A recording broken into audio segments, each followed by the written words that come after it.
Tengo la honor de presentarles a Emilio Carrillo.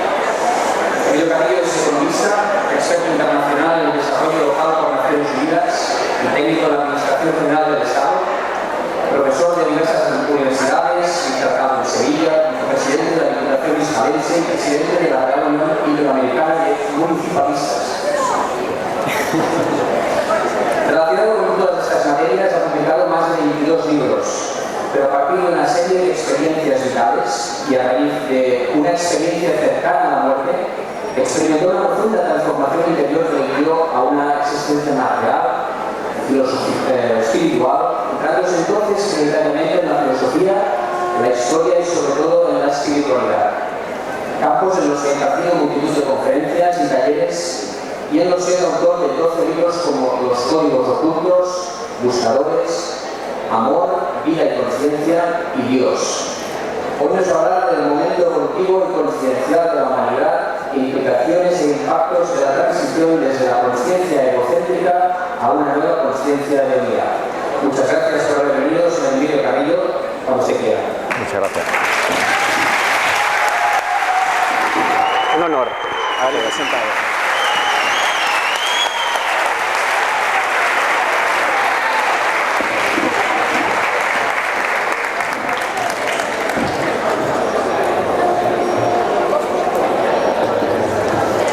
Hola, buenas tardes. Muchas gracias, Albert, por tus palabras de presentación. Muchas gracias a los amigos y a las amigas de la Fira de Balaguer por haber contado conmigo, por haberme invitado para compartir este encuentro, cosa que hago encantado. Aunque por allí abajo, por Andalucía, me dicen que me estoy haciendo catalán, porque paso más tiempo en Cataluña que en Andalucía. La semana pasada estuve aquí en Barcelona compartiendo una charla el sábado, el viernes en Andorra, y la verdad es que esta es una tierra en la que me encuentro muy a gusto y os doy a todos las gracias. El título de la charla es demasiado largo y posiblemente difícil de anticipar lo que voy a abordar en ella. Se habla del momento evolutivo de la humanidad y del tránsito de una consciencia egocéntrica a una consciencia de unidad. Eso, así dicho, es un trabalenguas. Y para deshacer ese trabalenguas dispongo de aproximadamente hora y media, que es el tiempo que vamos a compartir. 1 hora y media de intervención y después aproximadamente media hora de coloquio, que le agradezco a la organización que haya facilitado que tengamos todo ese tiempo al poner esta intervención en la última ya de esta jornada. Si tuviera que adelantar de algún modo lo que de corazón siento compartir con vosotras y con vosotros, lo resumiría de una forma escueta, creo que sencilla, pero quizás también para la mente difícil de asimilar de golpe. Y lo que voy a compartir es algo que estamos recordando entre todos y que tiene que ver con el fin de la enfermedad. Se acabaron las enfermedades. El cambiar por completo la óptica que hemos tenido acerca de la salud, acerca de la enfermedad, y el darnos cuenta de que la enfermedad no existe, que no hay ninguna enfermedad, que la enfermedad es un mito, que la enfermedad es un fantasma de la imaginación humana, que no hay enfermedades, que lo único que hay son procesos concienciales, íntimos, interiores, procesos concienciales a través de los cuales evolucionamos en el recuerdo de lo que somos y en el recuerdo de lo que es, y que como consecuencia de esos procesos concienciales hay también momentos, hay procesos que son de sanación interior, de limpieza interior, de impulso interior, y que esos momentos, muchos de ellos, tienen unas plasmaciones exteriores a los que todavía la humanidad denomina enfermedad. Pero la enfermedad no existe, no es real. Llamamos enfermedad a lo que son ni más ni menos que los síntomas exteriores de algo que está ocurriendo en el interior de nosotros. Y eso que está ocurriendo en el interior de nosotros no tiene nada que ver con algo negativo o algo contrario a nosotros mismos, sino que está alineado con lo que realmente somos y tiene que ver con el recuerdo potente de nuestra auténtica esencia, de lo que somos, de dónde venimos y a dónde vamos. Y para eso sirve ese proceso interior que exteriormente todavía denominamos enfermedad. Escuetamente es esto de lo que vamos a compartir, evidentemente con mucho más detalle y no intentando convencer a nadie. Vaya por adelantado que yo no estoy aquí para convencer a nadie, faltaría más. Yo estoy aquí para compartir lo que siento de corazón. A partir de ahí, a aquellos de vosotros y de vosotras que resuene, estupendo. A aquellos que no resuene, estupendo. A los que no resuene, lo tiráis a la papelera de reciclaje y no pasa absolutamente nada. Y a aquellos que resuene, pues nada, en su experiencia cotidiana serán los que tengan que desarrollarlo, vivenciarlo e interiorizarlo. ¿Por qué esa expresión que da título a mi intervención de consciencia egocéntrica y consciencia de unicidad? Mirad, es muy simple. Lo he apuntado hace un segundo y lo apunto en todas mis charlas. Estamos recordando lo que somos. Punto. Porque ya somos todo. No hay necesidad de ser nada más de lo que ya somos. El quid de la cuestión está en recordar que lo somos. Por ejemplo, por utilizar un término que se ha puesto muy de moda, pero que pertenece a corrientes espirituales orientales. Se habla mucho de iluminación. ¿Quién no quiere estar iluminado? Parece que ansias de otro tipo, de tipo material, han sido sustituidas por una ansia espiritual de alcanzar la iluminación. ¿Pero qué es la iluminación? La realidad es que la iluminación no es ni más ni menos que darse cuenta de la innecesariedad de la iluminación. ¿Por qué? Porque ya estamos iluminados, porque ya somos todo eso que podemos anhelar en nuestro corazón, ya lo somos. Lo único que tenemos que hacer es darnos cuenta, percatarnos. Lo hemos olvidado y lo estamos recordando. El momento evolutivo de la humanidad es precisamente este, un momento de recuerdo. Estamos pasando del gran olvido de lo que somos al recuerdo de lo que somos y de lo que es. Es así de sencillo. Es lo que está pasando a vosotros, es lo que me está pasando a mí. Estamos recordando lo que somos.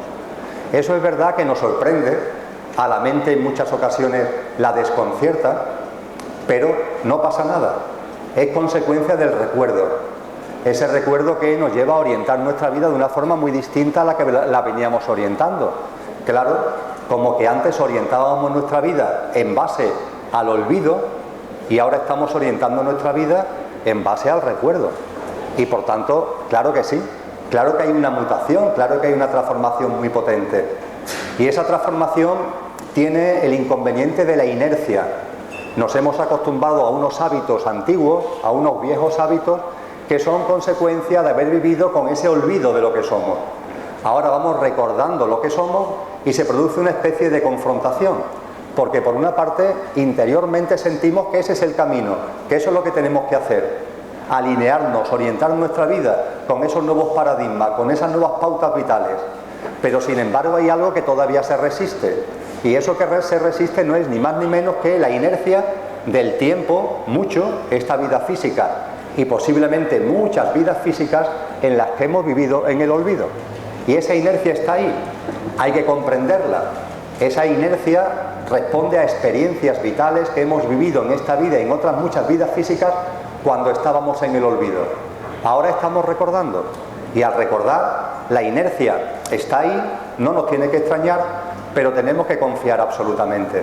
Confiar que la fuerza interior va a sobreponerse a todas esas barreras, a todas esas inercias, y que la potencia del recuerdo es tan enorme que lo que el recuerdo conlleva de lo que somos, los paradigmas y las pautas vitales, los valores y los hábitos que conllevan, van a establecerse, van a anclar en nuestra vida. La consciencia egocéntrica, que la hemos tenido todo mientras que olvidábamos lo que éramos, tiene, a la hora de explicarla, una referencia central. ¿Quién nos recuerda a Galileo Galilei? Es un científico de renombre del que todos hemos oído hablar, y en particular hemos oído hablar de esa frase suya que se hizo célebre: sin embargo, se mueve. Sin embargo, se mueve. Esa frase Galileo Galilei la vertió, la lanzó el 21 de junio del año 1633. Hace, por tanto, algo más de 381 años. El contexto en el que Galileo Galilei lanza esa frase lo conocemos todos. Galileo Galilei mantenía la tesis científica de que la Tierra no es el centro del universo. Hasta ese momento, hasta Galileo Galilei, había prevalecido una teoría, que es la teoría egocéntrica, en base a la cual la Tierra es el centro del universo y todo gira en torno a la Tierra. Los planetas del sistema solar, el propio Sol gira en torno a la Tierra y el universo entero gira en torno a la Tierra. Y frente a esa teoría egocéntrica, Galileo Galilei, por sus investigaciones científicas, puso de manifiesto que eso no es así, que es la Tierra la que gira en torno al Sol, por ejemplo. Pero en aquella época esto se consideró una especie de herejía que rompía la percepción religiosa que imperaba en aquel momento, y se le sometió a juicio y se le amenazó con la pena de muerte. Y ante esa amenaza de tortura y de muerte, Galileo Galilei se retractó y dijo que no, que sus investigaciones eran incorrectas. No obstante, finalmente dejó para la posteridad la frase, y sin embargo se mueve, y sin embargo se mueve. La Tierra se mueve en torno al Sol y no el Sol en torno a la Tierra. Esta plasmación de la teoría egocéntrica hoy día parece una broma, ¿verdad? Cualquier niño de parvulitos sabe que la Tierra gira en torno al Sol y el Sol en torno a la galaxia, y que el universo no gira en torno a la Tierra. Eso hoy lo sabemos todos. Es algo que forma parte del ABC de cultura general. Pero curiosamente, siendo esto así, hemos sustituido la percepción de que todo gira en torno a la Tierra por una percepción aún más curiosa, y es que todo gira en torno a cada uno de nosotros. Todo gira en torno a cada uno de nosotros. Lo piensa muchísima gente. Hay muchos seres humanos que creen que todo gira en torno a ellos, que la vida, el cosmos, la creación, todo lo demás congéneres, giramos en torno a él o en torno a ella. Es una percepción egocéntrica, y esa percepción egocéntrica da lugar a un estilo de vida, a una forma de vida, a unos paradigmas, a unas pautas que se basan en el tener, en el retener, en el acumular, en el competir, en el programar, en el controlar. Una serie de pautas que son típicas de esa visión egocéntrica. Pues bien, frente a esa visión egocéntrica ha emanado y está expandiéndose evolutiva y aceleradamente una visión distinta, que es la que denomino conciencia de unicidad. Y la conciencia de unicidad es muy simple, es percatarnos de que realmente no somos algo separado del resto, que todos estamos unidos con todo, que los seres humanos formamos parte de una enorme red que es la humanidad, como si fuéramos nuditos dentro de esa única red que es la humanidad. Es el darnos cuenta que la humanidad no es algo ajeno a la Madre Tierra, sino que está en simbiosis y unido a ella, que estamos integrados y pertenecemos a la Madre Tierra, que la Madre Tierra no nos pertenece a nosotros, sino que la humanidad es la que se integra en la Madre Tierra. Eso que a nuestros compañeros y hermanos de otros mundos le hace tanta gracia cuando un ser humano dice mi planeta, mi planeta. ¿Cómo que tu planeta? ¿Cómo que tu planeta? Será al revés. La humanidad pertenece al planeta Tierra. La Tierra no le pertenece a la humanidad. La conciencia de unicidad nos está permitiendo sentir, percibir las conexiones de unicidad que tenemos con los demás seres humanos, con la Madre Tierra y en general con el cosmos y en general con toda la creación. Y eso conlleva un cambio de perspectiva, cambio de paradigma, cambio de hábitos de vida.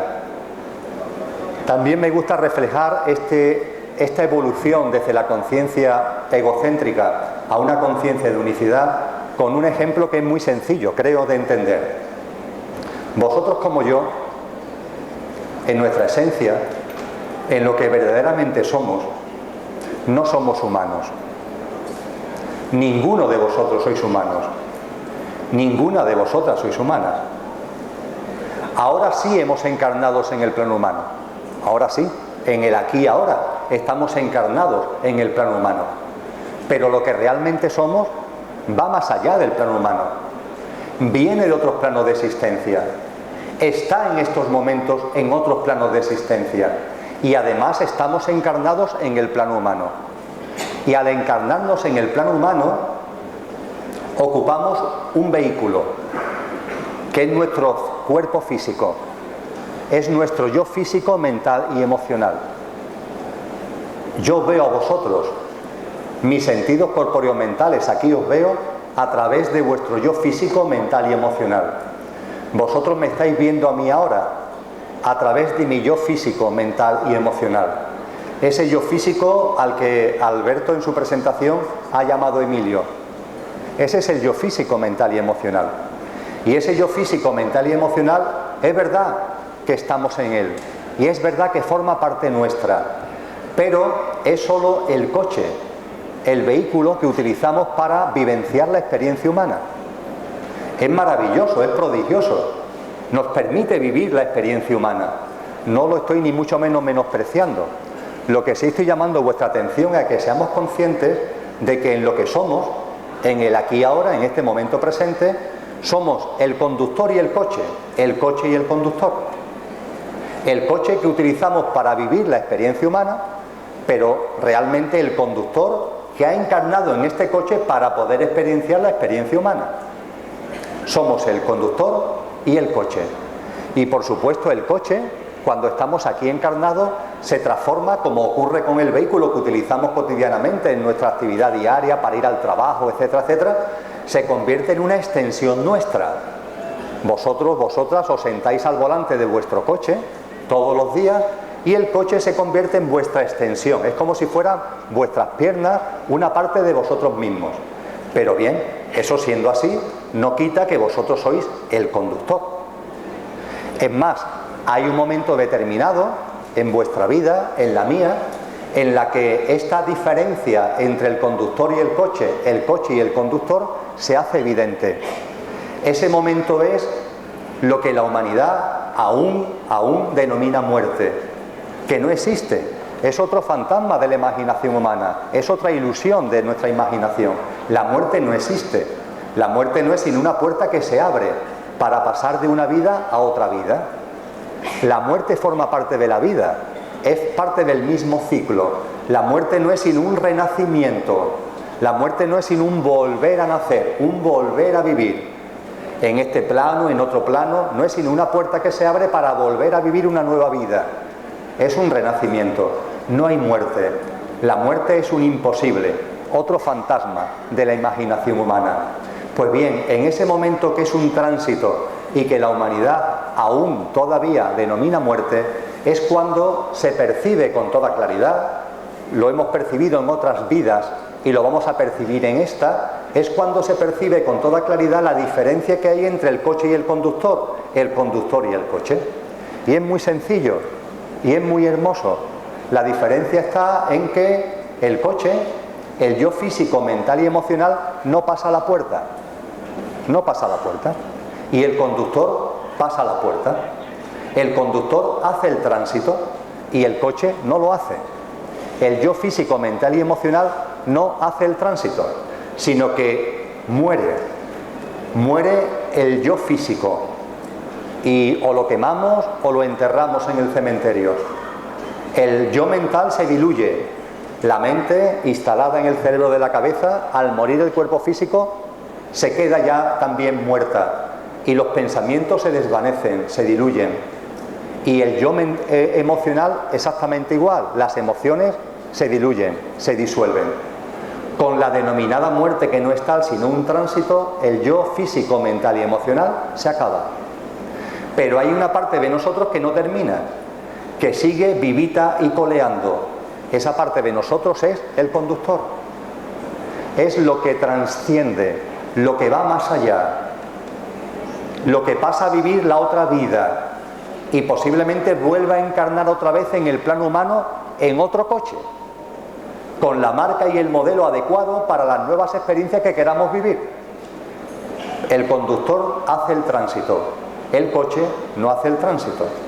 El coche tiene fecha de caducidad El conductor es eterno, no tiene fecha de caducidad. En el momento que denominamos muerte es cuando esos dos componentes, que son nosotros mismos en el aquí y ahora, se ven, se perciben. Uno queda y otro pasa. Pues bien, la consciencia egocéntrica se ha basado en identificarnos con el coche. Las personas que viven sus días identificadas y aferradas al coche. Esas personas que todavía se creen que son el yo físico, mental y emocional. La verdad es que tiene su punto de gracia. Es divertido. Personas que, siendo mucho más como conductores, siendo seres eternos e infinitos, se aferran tanto al vehículo que terminan creyendo que son el coche. Tiene su punto de gracia. Forma parte del olvido, el olvido de lo que somos. Y el recuerdo de lo que somos es el tránsito de la consciencia egocéntrica a esa nueva consciencia de unicidad. Y la consciencia de unicidad sí permite darnos cuenta de lo que realmente somos.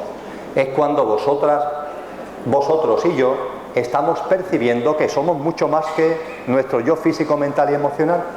Lo estáis percibiendo, si no, no estaríais aquí. Y lo estoy percibiendo yo, si no, no estaría compartiendo esto. Y este percibir que somos algo más nos une con lo que realmente somos. Y que cada uno le dé al conductor el nombre que considere oportuno. No nos perdamos en los nombres. Las religiones, que nos han aportado mucho, pero también nos han liado mucho. Y nos hemos liado mucho en los nombres. Mirad al conductor, que cada cual le dé el nombre que considere oportuno. Alma, espíritu, energía, consciencia, ¿qué más da? El conductor es esa parte de nosotros que sigue viva cuando llega ese momento en nuestra vida que la humanidad todavía denomina muerte. Y la consciencia egocéntrica consiste en vivir como si fuéramos el coche, y la consciencia de unicidad consiste en empezar a darte cuenta de que eres mucho más que el coche y que eres el conductor. Y en eso estamos. Ese es nuestro proceso de recuerdo. Y en ese proceso de recuerdo, y hablando ya de la salud y hablando ya de la enfermedad, hay un momento evolutivo en el que nos empezamos a dar cuenta de que todo tiene su porqué y su para qué. De que todo lo que ocurre en nuestra vida, todo lo que ocurre en vuestra vida, tiene su porqué y su para qué en clave del desarrollo de vuestro proceso conciencial y evolutivo. Que todo lo que ocurre en vuestra vida tiene un porqué y un para qué en clave del recuerdo de lo que somos y de lo que es. Que todo lo que ocurre en vuestra vida tiene un porqué y un para qué para percibir el conductor que realmente somos. Que no hay casualidades, que no existe el azar, y que todas las experiencias, todas las situaciones, todos los hechos, todas las personas que aparecen en nuestra vida, las estamos creando nosotros mismos, generando nosotros mismos, atrayendo nosotros mismos, precisamente para impulsar nuestro proceso conciencial y evolutivo. Es cuando nos empezamos a dar cuenta de que la vida, la de cada uno, es responsabilidad de cada uno al 100%. No al 90, no al 99, al 100%.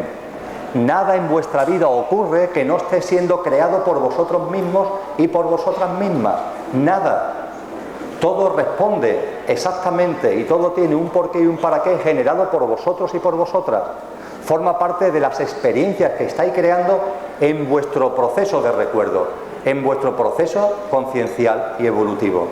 Y este porqué y para qué, y del mismo, no escapa nada. Y tampoco escapa la enfermedad. Tampoco escapa la enfermedad. La enfermedad tiene un porqué y un para qué, en clave de nuestro proceso conciencial y evolutivo.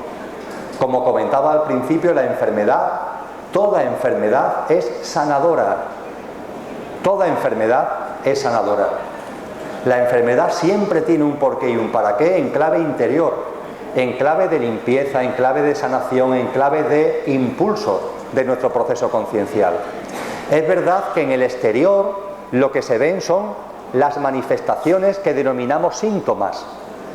Y ahí es donde aún la humanidad pone el acento.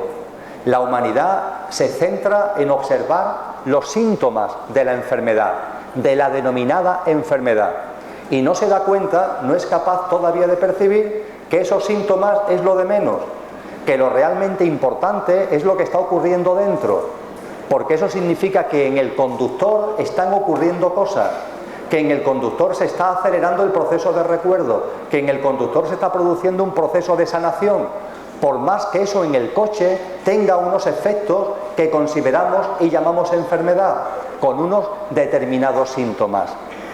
Me gusta también poner el ejemplo de lo que es un iceberg. Yo creo que todos sabemos lo que es un iceberg. Es una gran masa de hielo, ¿verdad?, que transita por los océanos. Se ha desgajado normalmente de grandes glaciares y esa enorme roca de hielo gigantesca, muchos son muchísimo más grandes que esta gran nave en la que estamos, transitan por el océano. Pero el iceberg tiene dos partes.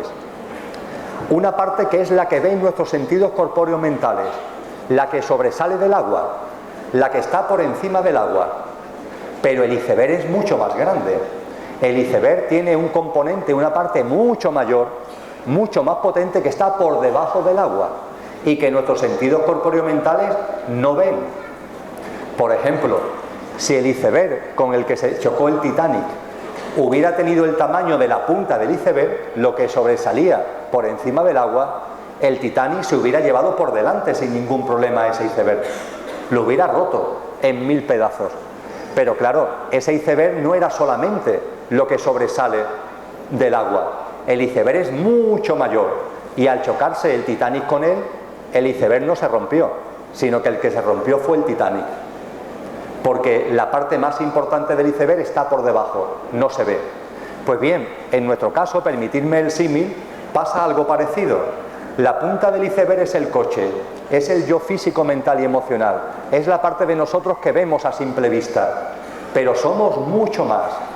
Cuando la cabeza, la punta del iceberg se deshiela, no es la punta del iceberg la que se deshiela. Nuestros sentidos corpóreo-mentales pueden decir: la punta del iceberg se está deshelando, pero es mentira. Lo que se está deshelando es la parte interna del iceberg, que empieza a transitar por aguas más cálidas, y al transitar por aguas más cálidas hace que el iceberg empiece a deshelarse. Pero el deshielo lo provoca el tránsito por las aguas calientes de la parte que está sumergida en el agua, la parte que está dentro del agua. Eso es lo que provoca precisamente el deshielo. El deshielo es algo parecido a los síntomas. Nosotros observamos los síntomas en la punta del iceberg y aún no somos capaces de ver todo lo que hay por debajo. No somos capaces de ver que esos síntomas que aparecen en la punta están relacionados y están provocados por cosas que están pasando en el interior. Esa es la realidad de las denominadas enfermedades. Toda enfermedad tiene un porqué y un para qué. Es más, permitidme que vaya un poco más allá. Cuando os hablen de enfermedad, lo primero a recordar es lo que acabo de compartir. Desde una simple gripe, desde un simple resfriado, hasta enfermedades de mucha mayor envergadura, pongamos por caso un cáncer, todas tienen un porqué y un para qué en clave de nuestra sanación, en clave de nuestro proceso conciencial y evolutivo, y no nos podemos quedar en los síntomas. Por supuesto, aquel que quiera que trate los síntomas, perfecto, no pasa nada, que los trate como en consciencia considere oportuno, pero sin olvidar nunca que hay un porqué y un para qué, que hay un origen, que hay una causa de esa, entre comillas, enfermedad, y que esa causa y ese origen está dentro, está en vuestro proceso evolutivo, con lo cual, con independencia de lo que pueda decir el médico, que normalmente enfoca sus conocimientos hacia los síntomas, hacia el coche, hacia la punta del iceberg, además de eso, sentaros con vosotros mismos, guardar silencio, encontraros, respirar, buscar, bucear dentro, porque ahí están las respuestas, ahí están las respuestas. Y esas respuestas, cuando se hallan, pueden servir para dos cosas. Pueden servir para sanar. Cuando uno percibe el porqué y el para qué de la enfermedad, sana. Ya está. La enfermedad ya ha cumplido su papel de sanación. En cuanto que nos damos cuenta de lo que es su contenido real, de lo que es su contenido interior, se produce la sanación. Y si la sanación no se produjera, que también por supuesto acontece, si la sanación no se produjera, hay también que aceptarlo con toda naturalidad y con toda confianza. Es señal simple y llanamente de que al coche le ha llegado el momento de finiquitar, porque eso también va a llegar, porque el coche tiene fecha de caducidad. El coche tiene fecha de caducidad y por tanto antes o después va a tener una enfermedad o va a tener un accidente, va a vivir un hecho o una situación que va a llevarlo a la tumba, porque el coche tiene fecha de caducidad. Por tanto, en nuestra vida aparecen enfermedades que tienen que ver con nuestro proceso conciencial y evolutivo. Y finalmente en nuestra vida aparece una situación, sea de enfermedad, de accidente o cualquier otra contingencia, que conlleva finiquitar la vida física del coche, que es precisamente el momento en el que el conductor ha llegado ya al final del viaje. Es el momento en el que el conductor ha llegado al final del viaje. Yo no he venido a Balaguer en coche, pero suponer que hubiera venido en coche. Pues bien, el coche me hubiera servido para venir desde Sevilla a Balaguer. Hubiera vivido un montón de horas, un montón de experiencias conduciendo, viviendo en ese coche, viviendo y experienciando con ese coche hasta llegar a Balaguer. Pero en el momento en el que hubiera llegado a Balaguer se acabó el viaje. Como conductor dejo el coche. No voy a llegar a Balaguer y quedarme en el coche ahí afuera cuando me estéis esperando aquí para compartir el rato. Tengo que dejar el coche. Pues bien, el conductor que somos, hay un momento concreto en el que tiene que dejar el coche. ¿Qué momento? En el que ha vivido las experiencias que tenía que vivir. Y eso siempre va a llegar. Y eso es lo que provoca precisamente también que el coche tenga fecha de caducidad. Y nadie tiene que acongojarse ni traumatizarse por eso. Nuestro coche tiene fecha de caducidad. Este coche mío tiene fecha de caducidad. Por tanto, mi coche en algún momento va a dejar de funcionar. Y no pasa nada. En el momento en que el coche deje de funcionar será la señal de que ha llegado el momento de hacer el tránsito, de que el conductor que soy, divino, infinito y eterno, va a pasar a otra vida, quizás para volverse a encarnar en otro coche, con otra marca y con otro modelo, para seguir experienciando el plano humano. ¿Y qué miedo le tenemos a la muerte? ¿Pero por qué? ¿Por qué ese miedo a la muerte? Simple y llanamente porque estamos todavía en una conciencia egocéntrica que nos lleva a cerrarnos al coche, a identificarnos con el coche. Pero es que somos mucho más que el coche. ¿Os imagináis que cuando el mecánico a vuestro vehículo, al que utilizáis en vuestra vida cotidiana, os diga un día que ya no da más de sí y que hay que llevarlo a la chatarrería? Porque llegará, posiblemente, o ha llegado ya. A mí me ha llegado varias veces que he tenido un coche a lo largo de mi vida que el mecánico me ha dicho, se acabó. O yo mismo me he dado cuenta de que se acabó, de que el coche ya no da más de sí. Y en ese momento el coche se lleva a la chatarrería. ¿Os imagináis, por un segundo, que cuando el mecánico os dice, o vosotros sentís que hay que llevar el coche a la chatarrería, vosotros os metierais en un ataúd y os fuerais al cementerio para enterraros o quemaros? Qué cosa más absurda, ¿verdad? ¿Qué tiene que ver con que vuestro coche se estropee y ya no dé más de sí a que vosotros sigáis vivos? Es algo obvio, ¿verdad? Pues igualmente obvio es esto que estamos comentando. El vehículo yo físico, mental y emocional tiene fecha de caducidad. Ningún coche se va a quedar aquí eternamente. Nuestro yo físico, mental y emocional antes o después va a dejar de funcionar. Pero lo que realmente somos el conductor va a salir de él, va a hacer el tránsito, va a estar en una vida más allá de la vida para volverse o no a encarnar en el plano humano. Y si se encarna en el plano humano, se encarnará en un nuevo vehículo, una nueva marca y un nuevo modelo ajustado a las nuevas experiencias que quiera desarrollar. A lo mejor no ya para ir de Sevilla a Balaguer, sino para ir de Balaguer, yo qué sé, a La Coruña. Pues no pasa nada, nuevas experiencias, desarrollo de los procesos concienciales y evolutivos. Por tanto, la enfermedad realmente no existe. No hay enfermedad ninguna. hay procesos concienciales interiores, hay evolución, punto. Cuando nos aferramos al coche, esto nos parece tremendo y nos parece que la enfermedad es el final. La enfermedad hay que aceptarla, forma parte del proceso de vida, de la misma forma que lo que denominamos muerte forma parte del proceso de vida y es un nuevo renacimiento. Cuando viváis la enfermedad, vividla con aceptación, con comprensión, sabiendo que conlleva un proceso de sanación interior, de impulso de vuestro proceso conciencial.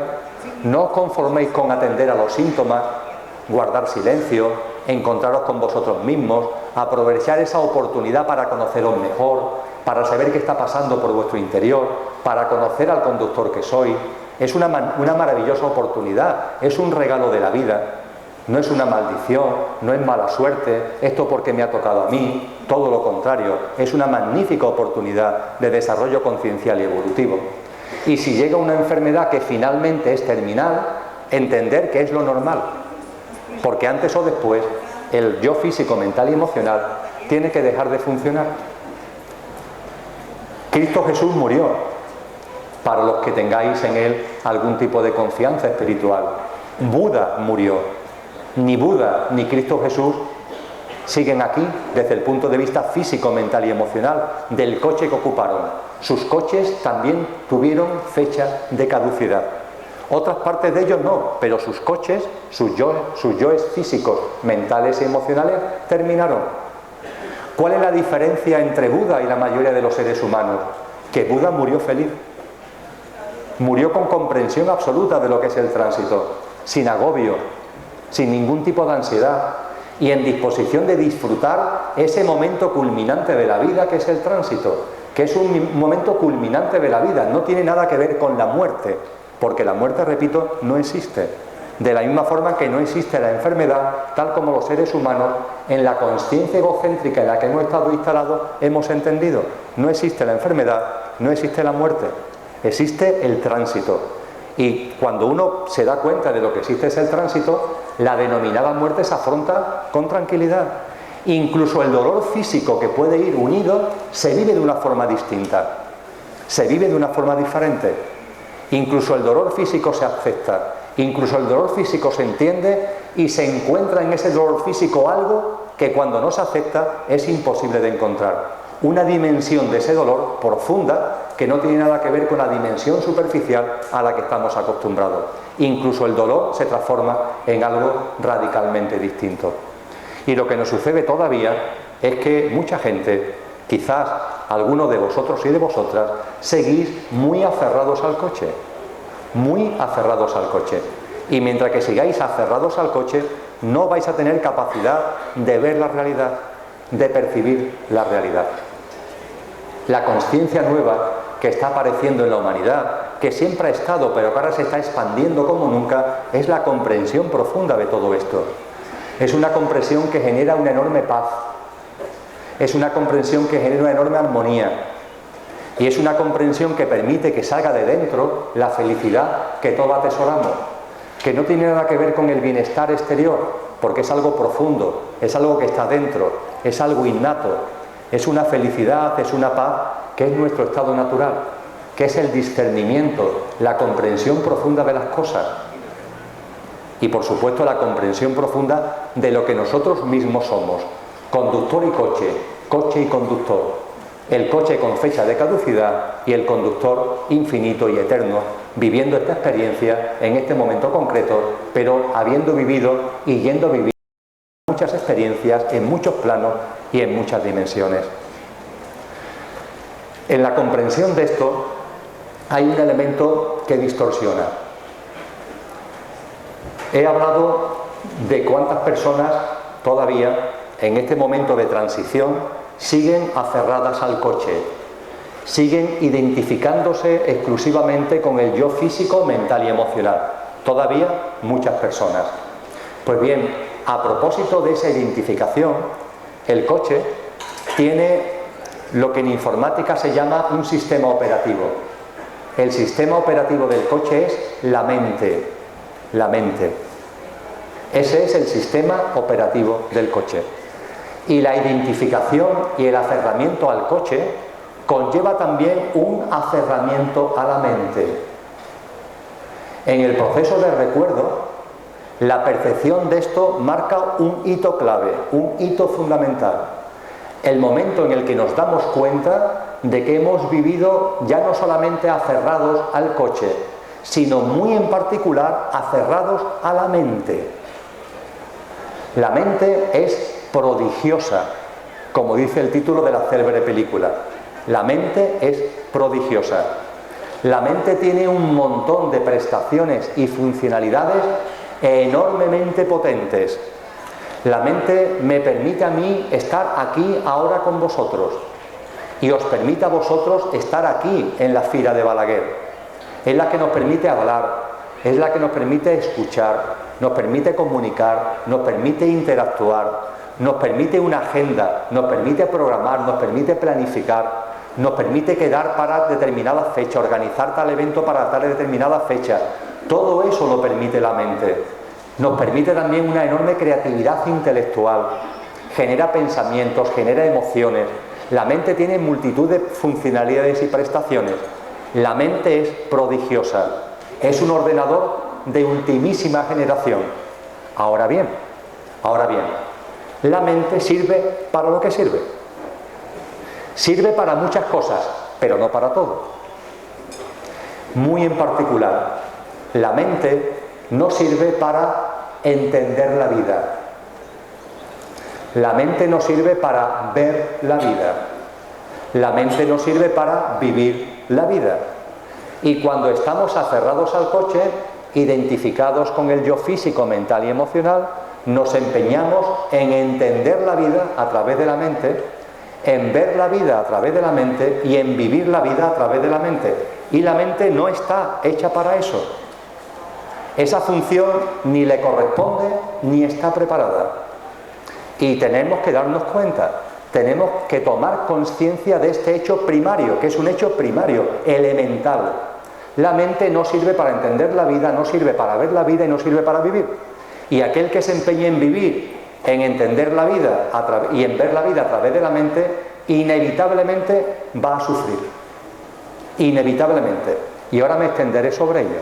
Es inevitable. Y es inevitable porque la mente, cuando le damos esa función que no le corresponde, ¿sabéis lo que ocurre? Lo que os pasa a muchos de vosotras y de vosotros, que todo lo ve torcido, que la mente siempre cree que hay algo que va mal. Como le deis a la mente la función de ver la vida, de vivirla, la mente siempre va a creer que hay algo que va mal.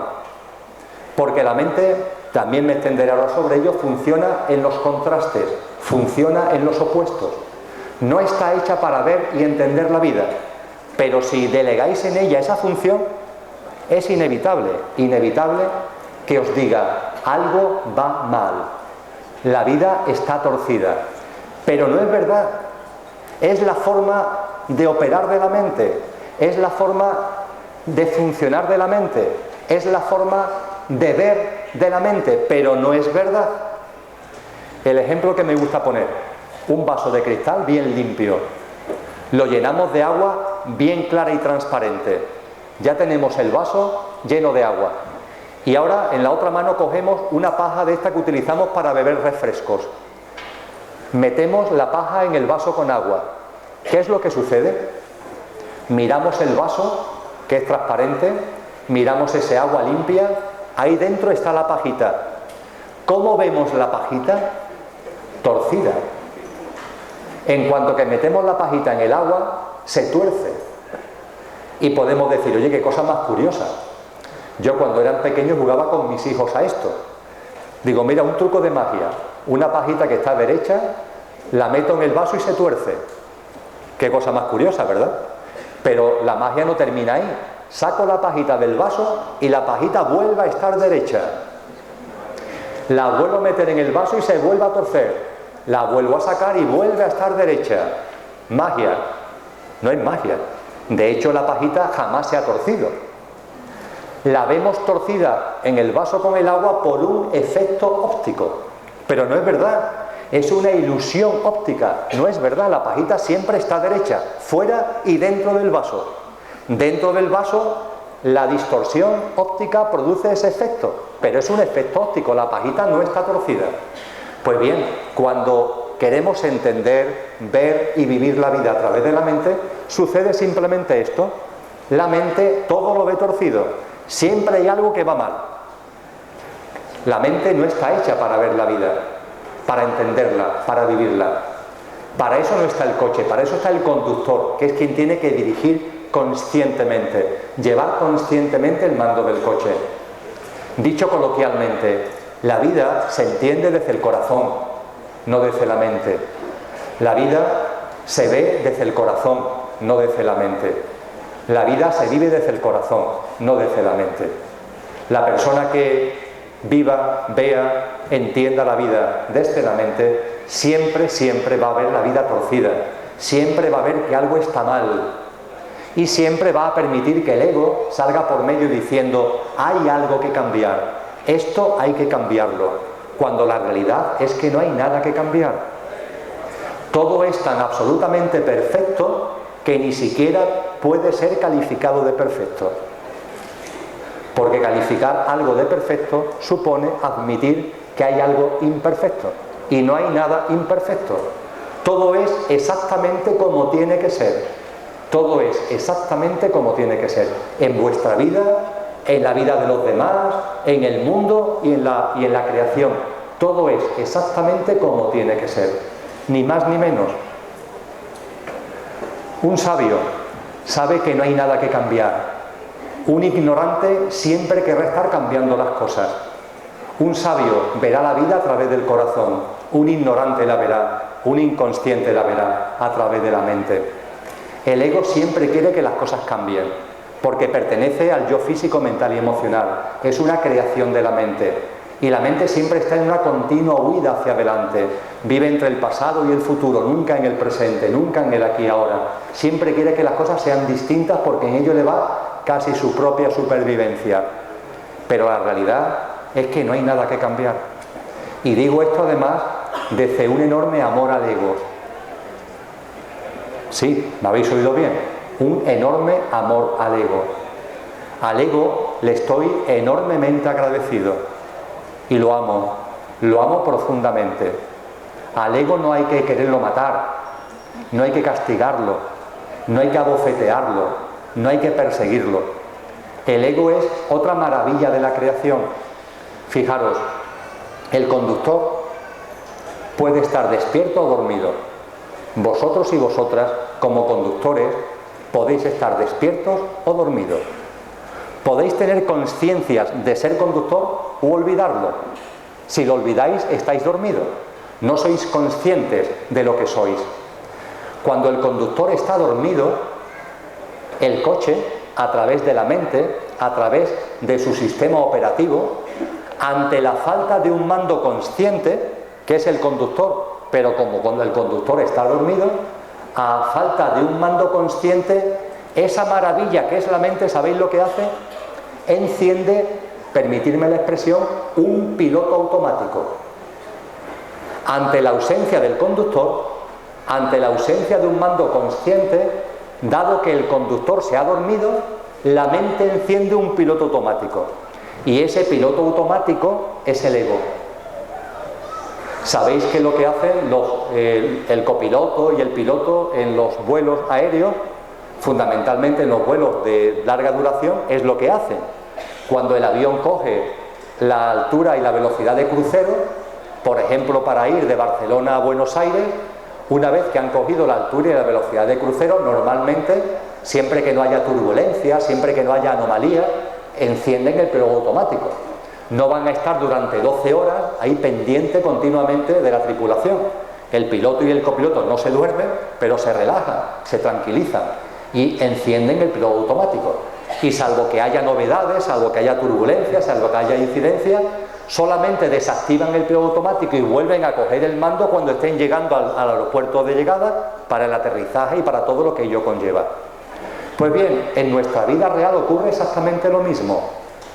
Cuando somos conscientes de lo que somos y tenemos el mando consciente de nuestra vida, el ego no está presente. El ego está presente cuando estamos dormidos como conductores, cuando hemos perdido la conciencia de lo que somos, cuando hemos olvidado lo que somos, y entonces la mente enciende ese piloto automático que denominamos ego. Y al ego no se le puede pedir peras al olmo, el ego sirve para lo que sirve. Demasiado hace el pobre. Encima nos vamos a meter con él, encima le vamos a querer dar patadas, encima lo vamos a querer matar. Oye, que el ego te está haciendo un favor, que si no fuera debido al ego te estaría estrellando en la primera esquina al lado de tu casa, que no llegarías al trabajo, que no llegarías a esa cita. El ego te está aportando un pelín de conciencia ante tu inconsciencia. Es muy limitada la conciencia que te aporta, es la justita para vivir. Lo que le pasa a tanta gente que no da más de sí. Tienen la conciencia justita para despertarse por las mañanas, arreglarse, irse al trabajo, volver del trabajo, sentarse delante de la televisión, escuchar a Monserga que allí lanza a otra gente y irse a la cama otra vez. Y al día siguiente igual. Es el nivel de conciencia que tiene, no da más de sí. Pero oye, ese nivel de conciencia te da, por lo menos te permite vivir el día a día. Eso es el ego. Y al ego no se le puede pedir más. El ego forma parte del coche. Y como forma parte del coche, tiene fecha de caducidad. Y como tiene fecha de caducidad, tiene miedo. Como tiene fecha de caducidad, el ego tiene miedo, el pobre. Tiene miedo a la muerte. Y al tener miedo a la muerte, tiene miedo a la vida. Y se empeña en controlar, en programar. Fijaros qué estupidez el pobre ego. Querer controlar la vida. Vamos, que esto se puede caer ahora mismo y quedar todo aquí finiquitado. Y aquí todos con seguros de vida, vete a saber el qué. Qué tontería, ¿verdad? Pero el ego se empeña en eso, en controlar, en programar. Pero es consecuencia del miedo porque tiene fecha de caducidad, hay que entenderlo. Es que él sí tiene fecha de caducidad, sí lo tiene. Y por tanto tiene miedo. Tiene miedo a la muerte y por tanto tiene miedo a la vida. Y controla, y programa, y requete controla, y requete programa. Y como tiene miedo quiere tener, retener, acumular. Y compite, y quiere dominar. Ese es el ego. Pero al ego no hay que tenerle manía. Hay que tenerle compasión. Hay que amarlo mucho. Y eso sí, tomar el mando consciente y se desactiva. Punto. Tomamos el mando consciente desde lo que realmente somos y el ego se desactiva. Se acabó. Y la mente se pone en su sitio.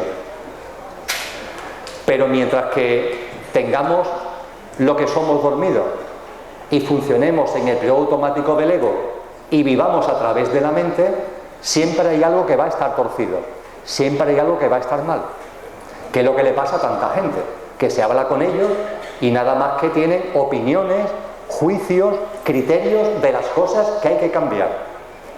Si no hay nada que cambiar, si es que todo tiene su porqué y su para qué, desde la enfermedad hasta cualquier acontecimiento, cualquiera, importante o insignificante, a juicio de la mente de nuestra vida, de la vida de los demás y del mundo entero. Lo han dicho todas las corrientes espirituales y en esto el cristianismo tiene una frase especialmente bella en la carta a los Filipenses 4:4. Alegraos, no os inquietéis por nada. Alegraos, no os inquietéis por nada. ¿Quién se inquieta? El coche, el ego. Y nosotros nos inquietamos cuando hemos olvidado lo que somos y nos identificamos con el coche, con la mente y con el ego. Mirad, la mente funciona en el contraste. Simplemente. Muchos de los que estamos aquí ahora estamos sanos como una pera. Yo estoy sano como una pera. Y muchos de vosotros y de vosotras estaréis sanos. Y no solamente estoy sano hoy, sino que lo estaba ayer, como vosotros. Y muchos de los que estamos aquí, hoy que es día 4 de octubre del año 2014, todo el año 2014 hemos venido estando sanos. Todos los días, y ya son un montón de días de este año 2014, hemos estado sanos. Pregunta, ¿cuántos de vosotros, al levantaros por la mañana cada día del 2014, habéis hecho un acto de reconocimiento con vosotros mismos de vuestra salud? Estoy sano. ¿Cuántos de vosotros día a día habéis puesto en valor la salud que gozáis? Gozo de salud. Vivo un nuevo día y lo voy a vivir en salud, con energía plena, que me va a permitir disfrutar de todas las experiencias de este día desde la salud. Muy poca gente hace esto cuando está sana, muy poca. La mayoría de la gente no se acuerdan nunca de la salud cuando están sanas. ¿Cuándo se acuerdan de la salud? Cuando enferman. Cuando estamos enfermos, inmediatamente nos acordamos de la salud. Ah, si estuviera sano.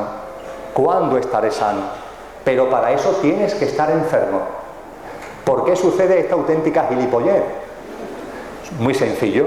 Porque se vive a través de la mente. Y la mente funciona en el contraste. La mente nunca va a computar la salud, va a computar la enfermedad. La mente nunca va a computar aquello que estéis disfrutando en el aquí y ahora, va a computarlo cuando lo hayáis perdido. Entonces sí que lo va a computar. Eso que perdí, oye, pero cuando lo tenía no lo valorabas. Ya, pero ahora que lo he perdido. La salud se computa por la mente cuando estamos enfermos. La mente funciona en los contrastes, la mente funciona en los opuestos. Y mientras que estéis aferrados a la mente, nunca vais a poner en valor la salud, el amor, la armonía, la alegría. Solamente lo vais a poner en valor cuando tengáis enfermedad, desamor, pérdida, tristeza. Así funciona la mente.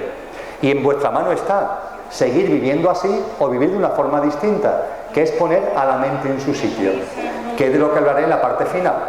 Pero ahora vuelvo a acentuar, porque tiene una enorme importancia, vuelvo a acentuar el hecho de que la mente funciona en el contraste y que no es capaz de computar la salud, pero computa la enfermedad, que no es capaz de computar el amor, pero computa el desamor, que no es capaz de computar la alegría, pero computa la tristeza, que no es capaz de computar lo que se tiene, pero computa la pérdida.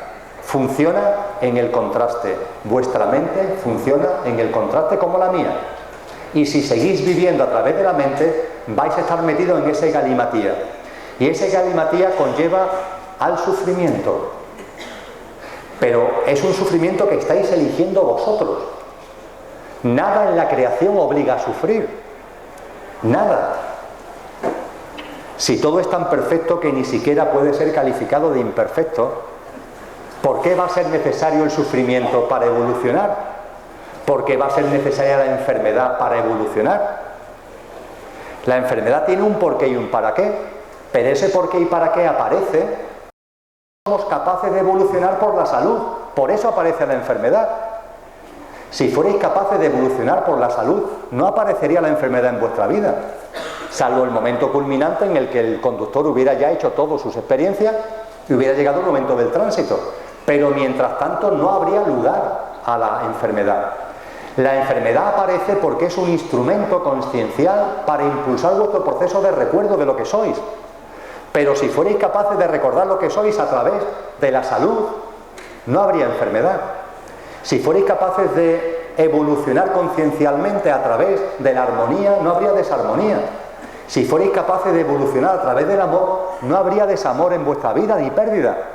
Pero como funcionáis a través de la mente, no hay otro remedio. El conductor, fijaros, por dormido que esté, no tiene otro remedio que traer a vuestra vida experiencias de dolor, de sufrimiento, de enfermedad, para que os deis cuenta de qué va esto, para que despertéis, para que recordéis. Pero es vuestra elección, es vuestra responsabilidad, no de la creación. En la creación se puede evolucionar por la hermosura, por el amor, por la alegría, por la salud. Claro que sí, pero como vemos las cosas a través de la mente y la mente funciona en el contraste, se hace inevitable optar por la enfermedad. Pero es una opción.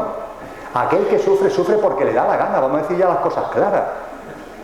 Quien sufre, sufre porque le da la gana, porque está eligiendo ese bastón para avanzar en su camino conciencial.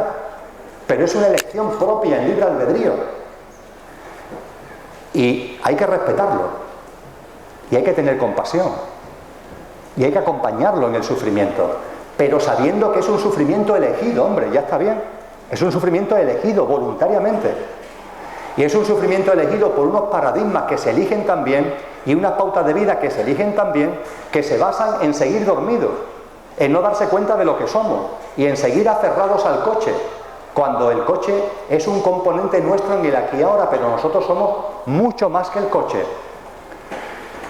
Fijaros, percibir lo que realmente somos, percibir el conductor que somos, Se puede llamar de muchas formas. A mí me gusta llamarlo como hace Juan de Yepes, mejor dicho, como todos los conocemos, como lo hizo San Juan de la Cruz. San Juan de la Cruz, al contactar, al darnos cuenta, al recordar lo que realmente somos, el conductor, lo llamó la transformación en Dios. La transformación en Dios. Porque eso es el recuerdo. En eso consiste el recuerdo. En eso consiste darnos cuenta que somos el conductor, transformarnos en Dios. No se puede decir mejor, transformarnos en Dios. Porque el conductor, todo es divino, pero el conductor es la esencia de la divinidad. Es el punto culminante de la divinidad que somos. Y cuando recordamos lo que somos, cuando conectamos con el conductor, se produce la transformación en Dios. Otro místico, en este caso un místico árabe del siglo IX, Al-Jalal, lo expresó de un modo que a mí me gusta recordar. Dijo este místico sufí: Dios es yo, y yo soy Dios cuando ceso de ser yo. Parece un trabalengua, ¿verdad? Pero es de una enorme profundidad y es una gran verdad. Dios es yo, y yo soy Dios cuando ceso de ser yo. Este último yo es el yo físico, mental y emocional. Y lo que nos está diciendo Al-Jalal es que Dios es yo, y yo soy Dios cuando ceso de ser yo, es decir, cuando dejo de identificarme con el yo físico, mental y emocional y empiezo a darme cuenta de que soy mucho más, que mis días no terminan con la denominada muerte, cuando empiezo a percibir lo que realmente soy. En ese momento que trasciendo el coche, que voy más allá del coche, que voy más allá del yo físico, mental y emocional, se produce, entre comillas, el milagro. Dios es yo y yo soy Dios. En ese momento, en el momento en el que trascendemos la identificación con el coche. Y a esto se refirió San Juan de la Cruz cuando hablaba de la transformación en Dios. Lo dejó escrito de puño y letra en una carta que le escribió a Ana de Peñalosa y Mercado en el año 1584, y escribió San Juan de la Cruz: el más perfecto grado de perfección a que en esta vida se puede llegar, que es la transformación en Dios. El más perfecto grado de perfección a que en esta vida se puede llegar, que es la transformación en Dios. Trascender del yo físico, mental y emocional, dejarte de identificar con el coche y darte cuenta de lo que realmente eres. Dios es yo y yo soy Dios cuando ceso de ser yo. San Juan de la Cruz no se quedó ahí, sino que esta transformación en Dios la vertió en verso. Sabéis que San Juan de la Cruz, su obra más potente y más extensa, tampoco fue muy extensa, pero más potente desde luego, es la obra lírica, la obra en verso. Y en verso dejó para la posteridad este verso que todos habremos oído alguna vez, que habla de la amada en el amado transformada. Amada en el amado transformada. La amada, nosotros, transformados en el amado, Dios, la transformación en Dios. Pues bien, San Juan de la Cruz, este verso de la amada en el amado transformada, no lo introduce, por ejemplo, en su poema del Cántico Espiritual, que es un poema de alegría, es un poema de sensualidad. No mete ahí lo de la amada en el amado transformada, ni en Llama de amor viva, y ni en otros poemas más alegres. ¿Sabéis dónde lo mete? ¿Lo recordáis? En un poema que tiene como título Noche Oscura. Es en Noche Oscura donde Juan de Yepes habla de la amada en el amado transformada. Y diréis, ¿qué pasa? ¿Que este hombre era masoquista? ¿Que en lugar de introducir la transformación en Dios en el Cántico Espiritual, que es una obra alegre, sensual, lo mete en la Noche Oscura? Pero lo mete a conciencia. San Juan de la Cruz sabe de lo que habla perfectamente. San Juan de la Cruz sabía o intuía, seguro que no era un conocimiento intelectual, era un conocimiento interior, una sabiduría innata, sabía que los seres humanos, muchos, viven a través de la mente, que al vivir a través de la mente, y como la mente funciona en el contraste, la transformación en Dios, el camino evolutivo en la transformación, en el recuerdo de lo que somos, se produce a través de las noches oscuras. No tiene por qué ser así, pero será así mientras que se viva a través de la mente. Lo repito, no tiene por qué ser así, pero será así mientras se viva a través de la mente. Por eso precisamente la amada, en el amado transformada, San Juan de la Cruz lo mete en el poema de la noche oscura y dice: oh noche que guiaste, oh noche amable, que viene de amar, digno de ser amado, oh noche amable más que alborada, oh noche que juntaste amado con amada, amada en el amado transformada. En la noche oscura, fijaros, en la noche oscura.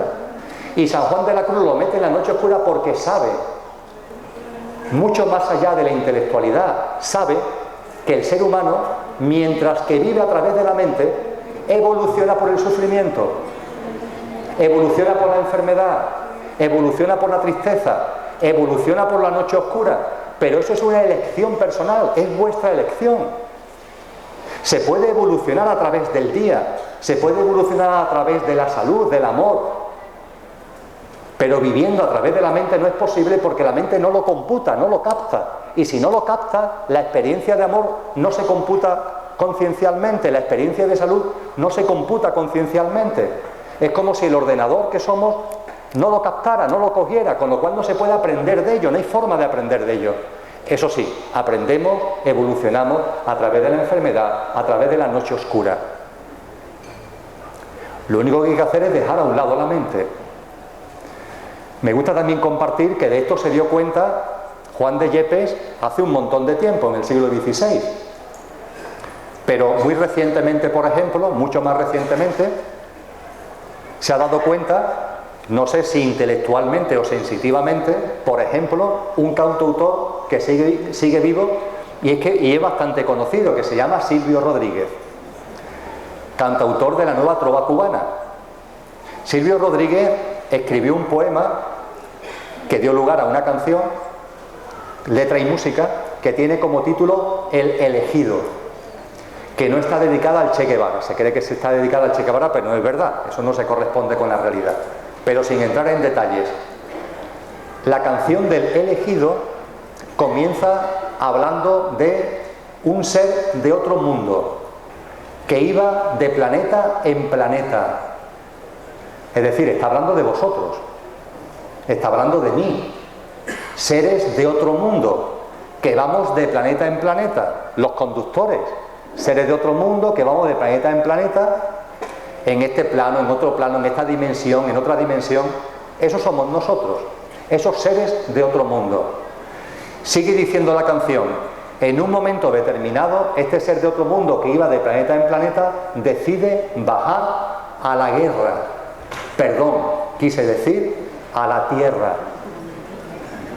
¿No recuerda algo? Lo mismo que nos ha pasado a nosotros.